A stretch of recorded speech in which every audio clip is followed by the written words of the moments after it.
Greetings, fellow colonists, to this episode of Let's Play Outpost 2 Divided Destiny. Eden Campaign Mission 7. Right, story time. Chapter 7, Gulag. Axon stood as his transport airlock clanked against the mining outpost command center. Motors whirred and pumps chugged as the logs sealed together and cycled. He took a final glance around the transport's empty cabin. Dozens of empty seats save for him. One last bit of VIP treatment, he thought. My private taxi to hell. The lights around the lock turned green and the door slid open with a hiss. He stepped through to find a broad-shouldered man with a handlebar mustache waiting for him. The man smiled and extended his hand. After a hesitation, Axon offered his own in return. He wasn't feeling very friendly, but he might well need Alice here, and he was cut from all his familiar resources. The man's grip was like iron, and he shook Axon's hand vigorously. Greetings, Elder. Welcome to the Gulag. I am Vox Borges, operations supervisor for this mining station. So, who did you offend to rate a transfer to this fine place? It was the sort of question Axon generally tried to avoid answering, so he said nothing. Borges just laughed. Come, we've all offended someone, Elder. There's no other reason to be here. It's a long list. A very long list. Borges smiled broadly. So it is, and myself, I had to offend only a single council member to receive this promotion. Behind Axon, the locked door cycled shut, and there was a clunk as the transport undocked. He noticed that Borges' attention was focused on the departing transport. How are things back at Mother Eden? I haven't seen it in a long time, though I have accumulated much leave time. All the transports returning to Eden are constantly full. Axon's eyebrows raised. That transport was empty. I was the only passenger. I'm sorry, my friend, but you are mistaken. I have seen the paperwork proving that it was full. No room for additional passengers to Eden. Should there be any doubt, though, you may not have seen him, there was a man in the cab with a sidearm, ready to clarify the situation. Brooke stared blankly at the young blonde woman who answered Axon's door. Who are you? I live here, answered the woman. Who are you? I'm looking for Elder Axon Moon. I've never met him, she said, and started to close the door. Wait! He half threw himself into the door. He lives here. She put a hand on his chest and gently pushed him back. Not anymore. I moved in a week ago. I don't know a thing about him. Now go away, before I have to call the volunteer guard. She stepped back and composed herself. Sorry, just a misunderstanding. He must have been moved. I'll take it up with the housing office. But when he found a quiet corner and called the housing office, they didn't have a listing for Axon. The woman there was an unshakable bureaucrat, and he couldn't be swayed. He's an elder, Fraggot. He can't have just disappeared. She glared at him from the screen. I told you, I don't have that information. If he's an elder, perhaps he simply doesn't wish to be bothered. Good day. Brooke stared at the suddenly blank screen. Could that really be it? Could Axon simply have pulled some strings to allow himself to adopt a lower profile? Unlikely, and since Brooke had arranged to put him back in touch with the Savant, he'd never gone more than a week before sending word that he needed access to a vehicle. Something was definitely wrong, and it couldn't have happened at a worse time. He leaned back in his chair and watched the people lounging around the residence's common area. None of them seemed to be watching him, but he couldn't be sure. He considered coming here at all a risky move. These masters probably knew more about what had happened to Axon than he did. Certainly they didn't number him among their friends. For the moment, Brooke was playing along with them, providing them with the information, trading small favors on their behalf. Often as not, they provided all the barter goods, simply using him as a front for the transaction. They seemed to think, rightly so, that anything funneled through him was less likely to draw official attention. What had truly perplexed him was Echo, sweet, open Echo, the leader of a secret resistance movement. Thief, saboteur, and who knew what else. How could it be? She generally seemed to believe in a future humanity built on a few hundred perfect genetic genotypes, repeated over and over for all of history. He shuddered. This morning she proudly confided in him how she had already created a clone of herself several years before, using her position to switch her genetic material with a genotype from the gene bank selected by a young couple. Not only that, but she planned to do it again, soon. Brooke looked as a woman walked past leading a small girl by the hand. She was the right age and hair color, but her eyes were brown. Brooke dropped his head and sighed. He couldn't take much more of this. Echo was insane. That was the only explanation. He wondered if that insanity was genetic, and imaged it repeated endlessly throughout history, like a hall of mirrors. Brooke!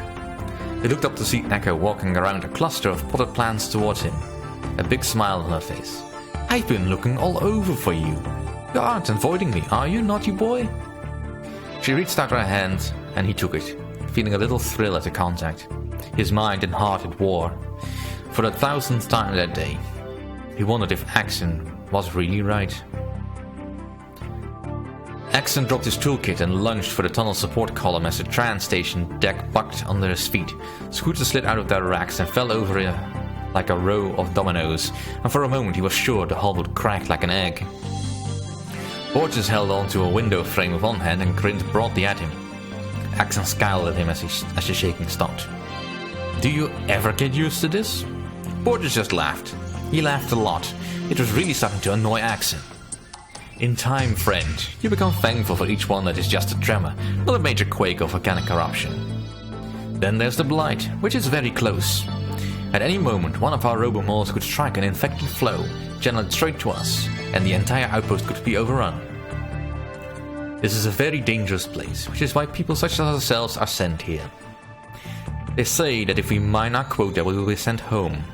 I don't think I believe that, but each day we live is a victory, and another chance that a change of power might bring us home. What change of power? He wondered what Borges really wanted from him. He'd almost become Axon's shadow since his arrival, and Axon's new quarters were right next to Borges's. Though Borges's title implied a great deal of responsibility, he never seemed to lack for time to follow Axon around, working with him on the minor Bobtronic repairs and adjustments that had made up his current roster of assignments. At first Axon had thought he was only bored and hungry for fresh gossip about things in Eden, and so he'd gladly obliged him in the hopes that he'd lose interest. He'd been especially interested in Axon's substantially edited reports about the Masters and their activities. Could Borges be one of them? Or at least a sympathizer? Could that be the reason for his exile? Possibly, but certainly it was apparent that any number of offenses, real or imagined, could land a person here. Axon picked up his toolkit and brushed himself off. Borges frowned slightly and touched the communications unit in his right ear. Have you been checked out in a spacesuit lately, my friend? Beyond our popular daily disaster drills, of course. Yes? Why? The tremor seems to have caused a malfunction in Guard Post 3. Best we should check it out right away. Come. He opened the floor hatch to the side of the train station and began to climb down the surface lock. Axon sighed. Even outside, there would be no losing his shadow. Brooke sat in the cab of a scout as it trundled along around the colony on a fool's mission to the garage. If he needed the time, he had the program in place for it to travel all the way back to the robot command center as well. If that didn't do it, well, he suspected nothing would. He watched dozens of times as Axon had activated the link to Craft, even helped in its planning and installation. He thought that he could initiate the link himself. Unfortunately, it didn't mean anything unless Craft would talk to him. He cleared his throat nervously and looked out the window at the vehicle factory that they were passing. What do you say to a computer? Well, Axon made it seem natural enough, but Brooke's direct interaction with the sophisticated, nearly human savants was limited. Craft, this is Brooke Panati. I know you can hear me. He paused a minute. Silence. I know that normally you'd only talk to Axon Moon, but that's why I need to talk to you. Axon is missing. Again, silence. I'm sure you've noticed the unusual time lapse since your last communication with him. I want you to help me find him. Silence. Kraft, I'm pretty sure Axon has mentioned me to you. I helped put you back in touch. It's only through me that you are able to communicate at all. Please talk to me. Nothing. He sighed and scratched his chin thoughtfully. He felt like he was coaxing a shy child out of its hiding place. What would Axon do? Or perhaps more important, what had Axon already done? Kraft. I know that Axon has had you working on the solutions to some very large, very complex problems concerning the Blight and the colony's survival. I'm sure you're still working on those problems at Axon's request. That is an ongoing project. Isn't that correct? Well, without Axon to continually provide you with new information to refine those problems, you have no hope of solving them.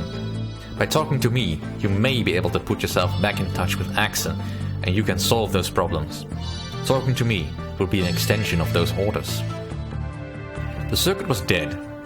Then there was a click, and an icon appeared on the display of his clipcom, a moving assembly of gear wheels and cogs, like a translucent clockwork Kraft's identity icon. This is Savan Kraft. I will converse with you within the limits of my existing instructions. Where is Exxon Moon? I was hoping you might be able to tell me. He isn't in the colony, at least not officially. He is not in the main colony? What did it mean by that? I don't think so. I haven't been able to locate him here. Then he may be at the mining outpost. Brooke blinked in surprise. What mining outpost? I've never heard of such a thing. There do not appear to be official records, but I have deduced its existence through information I've gained access to recently. I have identified 12 structure kits and 15 vehicles officially listed as recycled, yet this is not reflected in the output figures from the Gulf. Conclusion: these items were not destroyed and are not being used in Eden. This suggests they are being used elsewhere, and the mix of items involved suggests a mining installation. Brooke was amazed. It made sense, and yet it would have had to have been done right under his nose. Only someone near the top levels of authority would have been able to pull it off. The audacity flabbergasted him. And if Axon had vanished to this non-existent outpost, he probably wasn't the only one. How many of the people listed as missing during the last evacuation were actually political outcasts? Do you have any idea where this mining outpost is? I have monitored weak vehicle control traffic at the bearing 118 from the colony. I estimate the range to be 150 kilometers. I do not believe these signals to be of Plymouth origin. That was it then. He knew where Axon was. Now all he had to do was figure out how to get him back and make it stick. Kraft. It may be possible not only to get Axon back, but to put you two back together. I need your cooperation, though. I will evaluate your requests. Please explain. And he did. Axon shifted his weight on the service platform and looked at the status lights on the panel in front of him again. The guard post seemed to be working perfectly. The malfunction wasn't showing up on the local telltales, and therefore shouldn't have registered at the CC either. He looked down at Borges. Are you sure this is the turret they told you to check? This thing looks fine. Perhaps there's a malfunction in the connections between the guard post and the CC. It's a radio link, just like the vehicle control signals. There's nothing in the middle to go wrong. Borges shrugged. Well, then, there isn't a problem. You should come down from there. Axon muttered under his breath and closed his toolkit. He turned and backed down the ladder. It is most curious, continued Borges. Perhaps the problem is not where you thought it was. Axon stepped up the ladder and turned to find himself looking down the barrel of a pistol. Borges was still smiling. I am sorry, my friend, but there are only a few ways to leave this make-forsaken place. I have been offered one, and you are about to discover quite another. He gestured at Axon's helmet. If you would please loosen the fastenings on your helmet, we can end this rapidly and with minimal fuss. I am told unconsciousness comes quite quickly. He studied Borges, looking for some opportunity. The other man was standing in front of the powerful machinery that moved the turret. The door was on the far side of that mechanism. It seemed hopeless. No go, Borges. If you want me dead, you'll have to shoot me. I'm not gonna make things easier for you. He shrugged again. So be it. There will be no questions asked about your death in any case. Trust me on this. He raised the weapon to fire. Suddenly, there was a loud bang, and the guard post shook. At first, Axon thought it was a tremor. Then the turret began to move. Behind Borges, huge gears and motors began to whir. The outpost was under attack! Borges was distracted for just a moment. Axon leapt, grabbing Borges' wrist with both hands and forcing the gun back over his head. The gun kicked, and the slug splattered against the ceiling. Borges put his other hand on Axon's faceplate and shoved him back. Axon fell against the ladder. Borges again pointed the gun at him. Axon's hand groped for a discarded toolkit. He seized the handle and swung it as hard as he could. Borges threw up his hands to protect his head, and the case struck the gun edge on, nearly tearing it from his hand. Axon pushed off from the ladder and charged towards Borges like a football player. The man braced himself for the charge, but Axon veered, brushing past Borges, his real goal the door on the other side of the turret mechanism.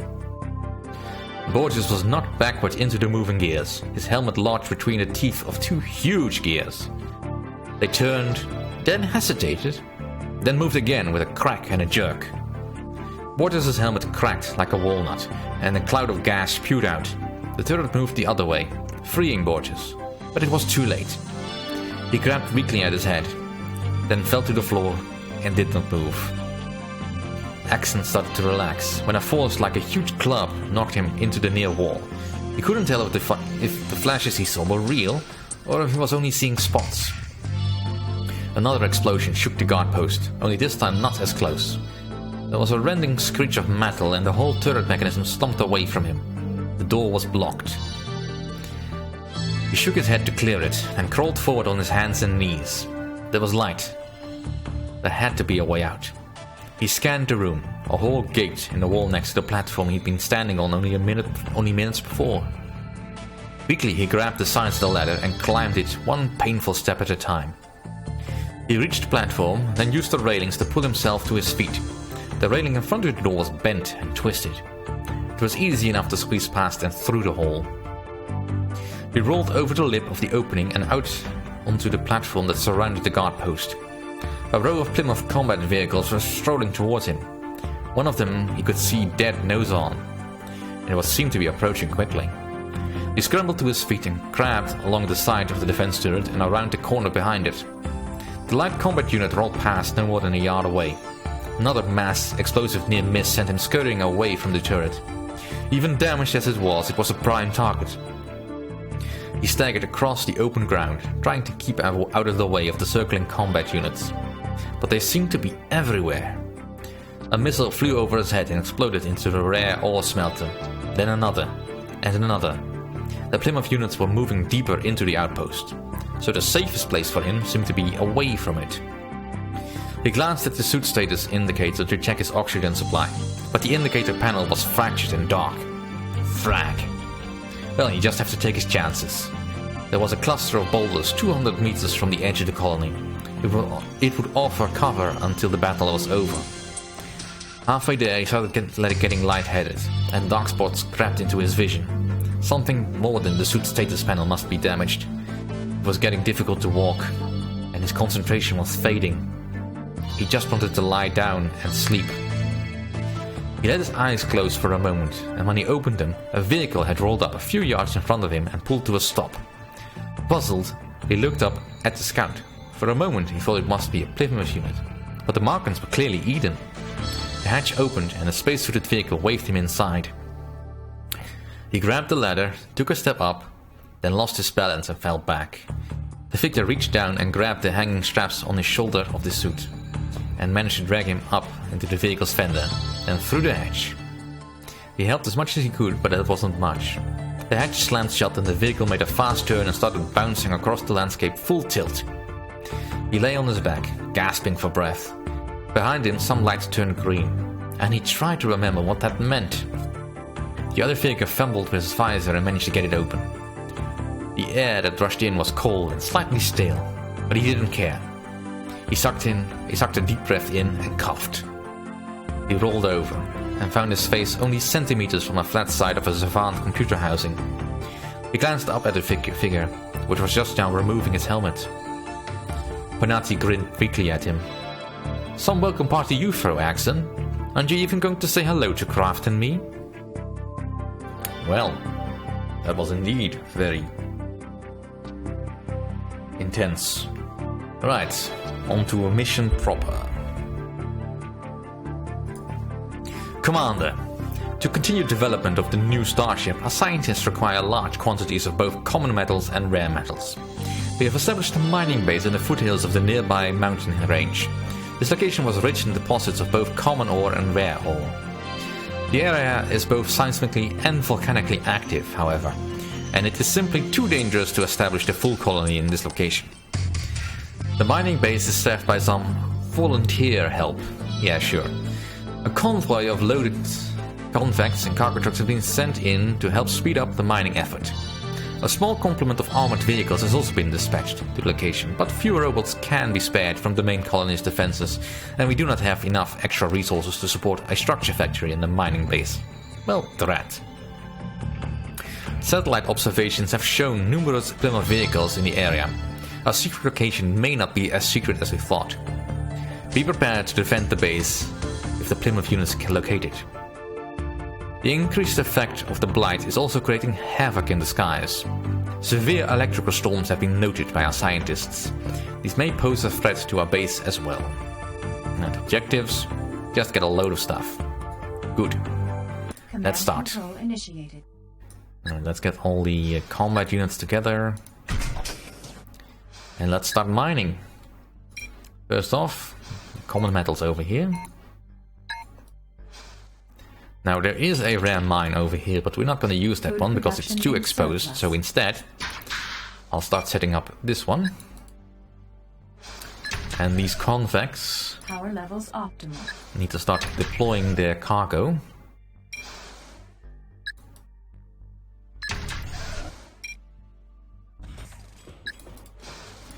And this earthworker may as well start building a wall. Now, walls are somewhat tricky, in that the enemy is actually fairly intelligent in avoiding the walls, or quite ready to blast through them without any second notice. Alright, so let's get some cargo trucks going. Structure completed. And because of the upgrades that I have made to the units, they require a little bit more than just common metals. Structure completed. Alright. Let's also get some tubing going so that the buildings are a little bit more useful. Structure completed. Alright, let's get a geocon. Tube completed. All the tubes. Structure completed. Alright. And you can stay away and just guard the outpost. Caution. Seismic watch initiated. Vehicle ready. Let's get another robodozer. Let's deploy you here. Structure completed. Alert. Seismic event imminent. Vehicle ready.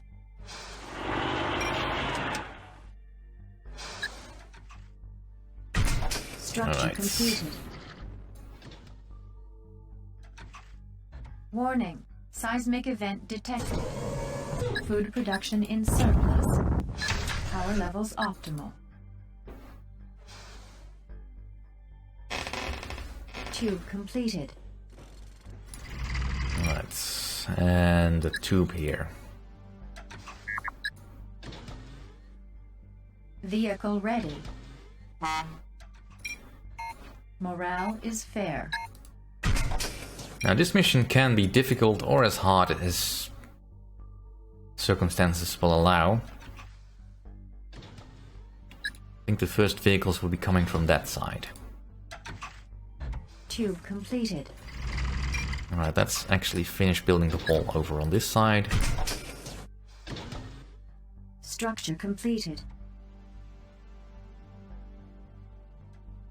Vehicle ready. Now, it won't take all that long to get the vehicles you want.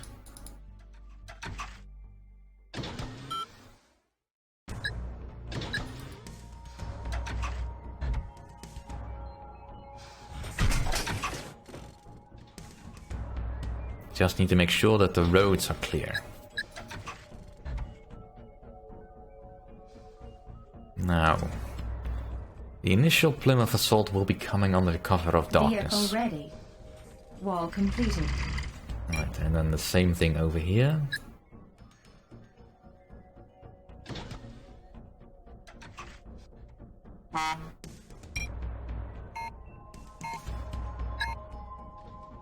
And one more cargo truck, and that should be it.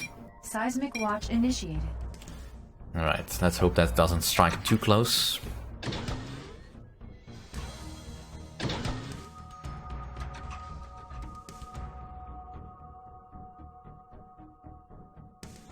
Alert. Seismic event imminent. Food production in surplus. Power levels optimal. Luckily I don't have to do Vehicle too many ready. fancy things. Alright, get a repair vehicle.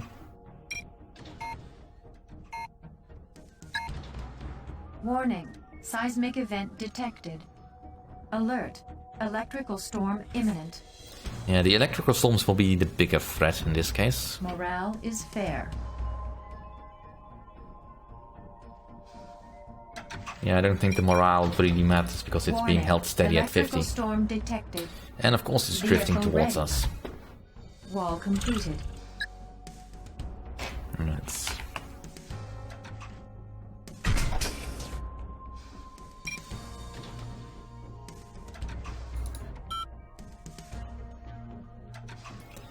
Now I will want a few extra vehicles just to be on the safe side.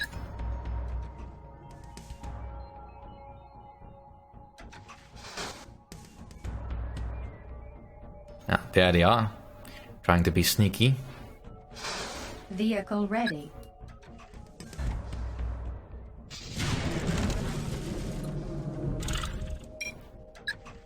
Wall completed. Looks like nothing serious was damaged.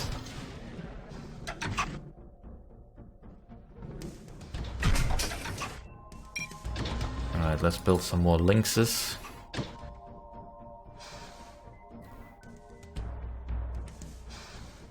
Our colony is under attack. Now, the railguns will most likely be the most heavy firepower we have here. We are under attack. Vehicle ready. Vehicle destroyed. They are, however, also extremely fragile. Power levels optimal. Alright, let's move back to the Food center. production in surplus. Some panthers in the mix as well.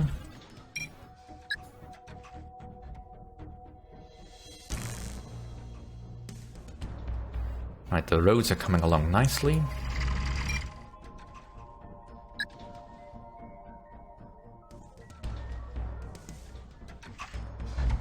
Structure repaired. Beyond this, we don't really have to do Morale much. It's is just fair. basically babysitting Alert. some little Electrical effects storm imminent. on it. Vehicle ready.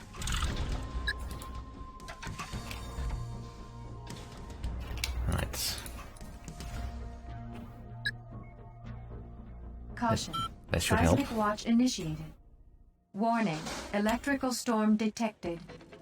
Wall completed.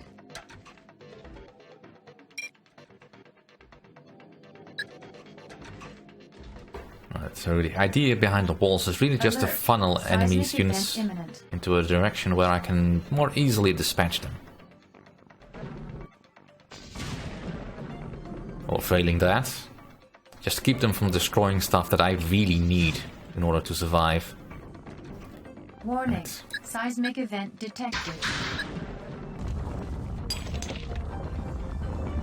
Yeah, this thing seems to be doomed. Oh, we got some incoming. And it's EMPs with spiders. Alright, let's be a little bit more proactive with that one.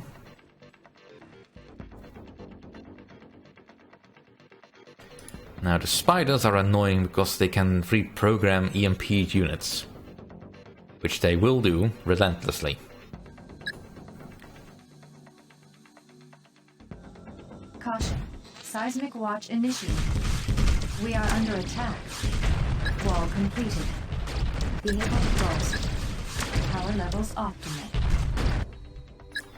Now that's just annoying, but fortunately it was just a robo-dozer, so not really a problem. Seismic event imminent. Right.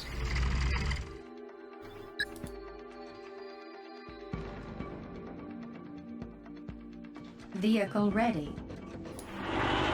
Just finish this road off. Bulldozing completed. Warning. And we are already very close to the goal. Morale is fair.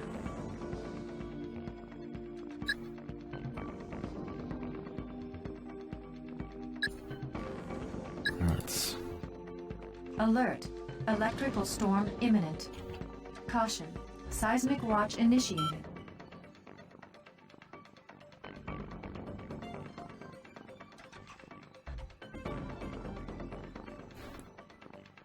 So far so good. Warning. Electrical storm detected. Alert. Seismic event imminent. Alright, let's get you back up here.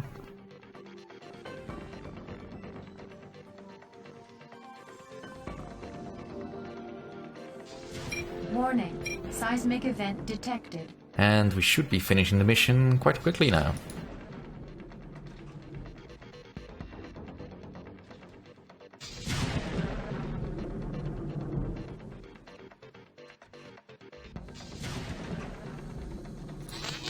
Stop breaking my geocon. Caution. Seismic watch initiated. That's not good.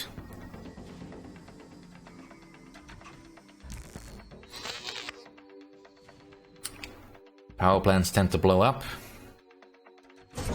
Alert. As do guard posts, so...